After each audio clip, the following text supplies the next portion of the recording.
Hey there, let's talk about how to set up a party. All right.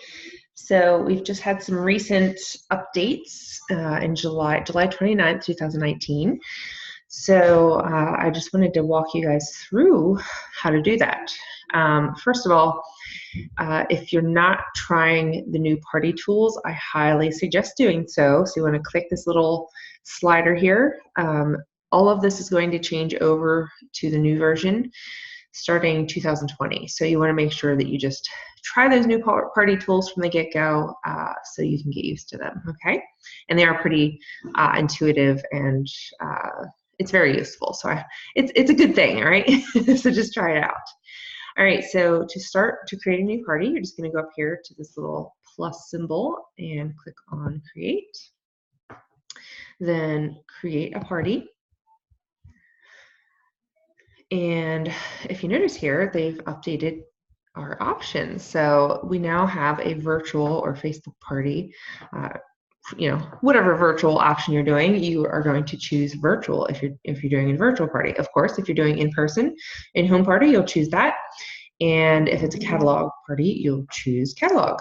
And then for each of these types, you have additional options once you've selected one, like fundraiser and wedding. Okay, so we're going to do a virtual one here.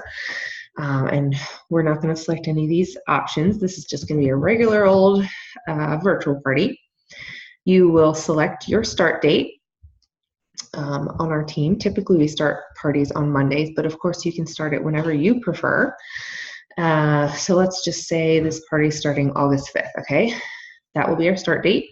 If you notice, the system automatically fills in your end date, your order deadline for the following Monday. I typically keep it as that date because that's generally the deadline I give my hosts and guests. So I generally tell them, get your orders in by Sunday night, and then I'll submit everything on Monday morning. So that works out for me.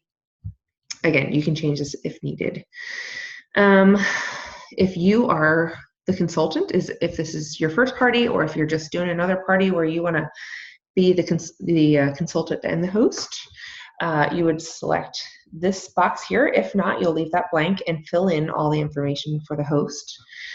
This other box, I generally uncheck it. It does automatically check for you, but if you leave it checked, it will display the party, the host's address and phone number. A lot of people don't like their information out there, especially if it's a virtual party. So I just uncheck it, and then you don't have to worry about angering anybody, right? So again, let's say this is your first party, it's your kickoff party. You're going to check that box. It will fill in all of your information right there.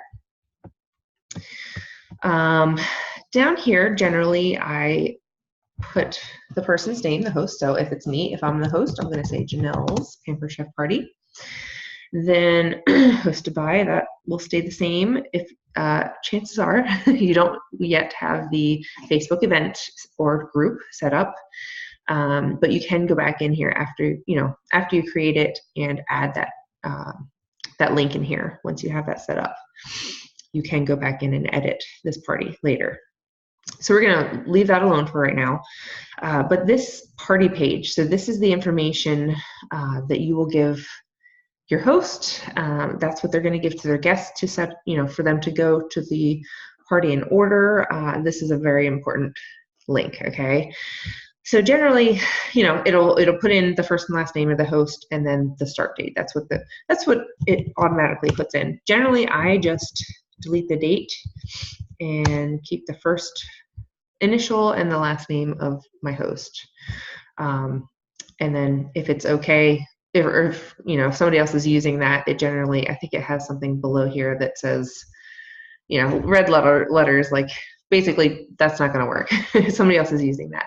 So if it's not okay, you'll just have to, adjust it until it's good to go there. Then you'll click create party. It'll do its thing, and then you're all set up, okay? If this is your kickoff party and I need your link, or your director needs your link to get that for them, you'll click this links section here, and here's where your party page is. You'll just click on share, and then there's a little pop-up, and then you're going to click on copy link. So once you click on copy link, as you see here, it'll say copied. Then you just go into your messenger or whoever you're sending the link, or if you're sending it to your host, or if you need it to make labels, whatever the case may be, you can then paste it where you need to go, okay?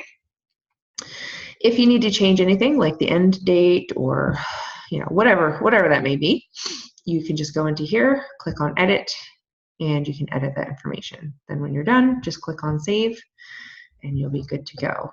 The theme, I generally just leave it as is. Pampered Chef does a great job at filling in for that, filling in that information. You can edit the cover photo. They have some other stock images that you can go through. You can always edit this description. Again, I just I leave it there because, like I said, they do a pretty good job at that anyway.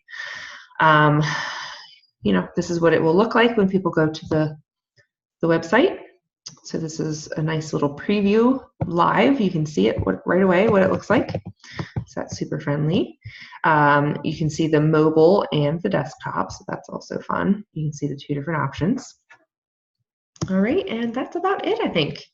Again, you can edit anything. Let's say for whatever reason the party, the host needs a couple extra days. You can go back in here, edit, and then change the end date. You will have to do that though if it goes over the end date.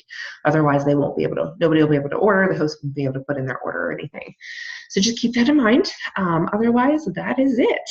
All right. Let me know if you have any questions. Take care.